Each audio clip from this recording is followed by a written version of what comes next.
How's it going? I'm Ryan. Today, I did not take any trades on MNQ. I'll do a brief run over some price action and talk about what I was looking for and why I didn't take any trades today.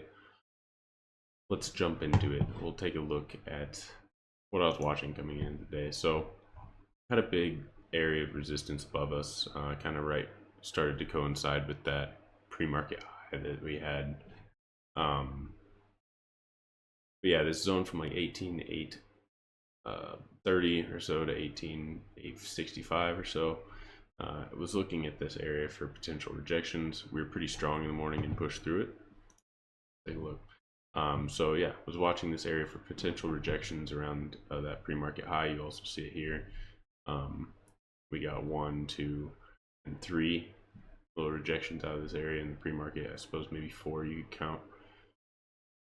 So I was watching this area. We were, climbing up, making higher highs, or higher lows, excuse me.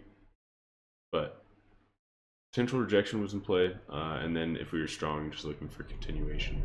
That was just the general plan coming into the day. So we opened up right at this level, right at pre-market high. We had broken through it in the pre-market high. I suppose maybe that's the pre-market high truly. But we had broken through and kind of retested, started to move up. I was giving it a few minutes to let things play out, see if we were going to look weak, see if we look strong, and which direction that we went out of this area.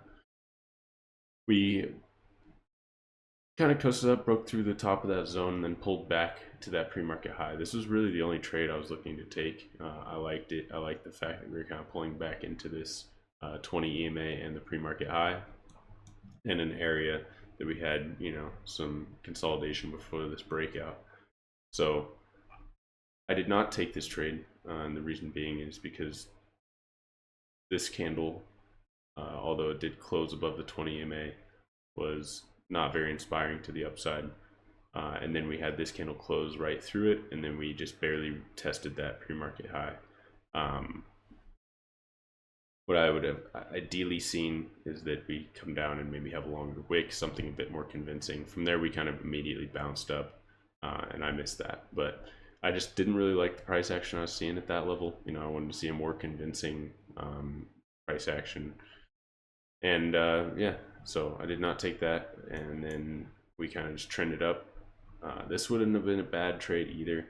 Looking at that, we had the retest of the 20 EMA and that top of the zone that we had seen some resistance and then some support just prior. So that wasn't a terrible take either. I didn't catch it, but there were some trades. I think this one probably that price action is a bit more what I would like to see in terms of like holding the EMA, wicking down, testing it, and closing above, confirming that it's holding, rather than just like kind of looking weak and closing below it. But didn't take that either. From there, we kind of chopped around sideways. We did get a breakout at the end of the day. Kind of this is right where I signed off. But overall, I missed some opportunities. I was trying to be patient today. I didn't want to take something out of FOMO or just, irrationally trade just to trade. I was really trying to maintain patience and only take a setup if I really liked it. This was a setup coming into it that I really liked. I just didn't get the price action that confirmed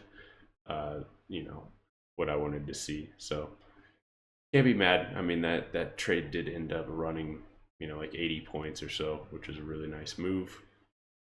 No major pullbacks until we broke at least above like 60 points or so. So that was a nice move. And just trying to stay patient and only take setups I like. So trying to reduce some of that unnecessary losing and see if we can't get stacking this back up. But that's all I got for you. We did get a nice uptrend. Pretty much after I logged off, we started just trending up pretty nicely, holding that EMA all the way up, just riding it. End of the day, see some volatility. But yeah, there was definitely some opportunity today. I'm not mad. Would rather, take the patient route and not take a trade than take something silly and take an unnecessary loss and start to increase my drawdown more than it is. So yeah, that's all I got. I'll be back tomorrow. We'll be looking to close out this, not close out this week, but head into the second half of this week strong. See if I don't find some price action I like a little bit better tomorrow. All right, that's all I got. Thank you for watching. Peace out.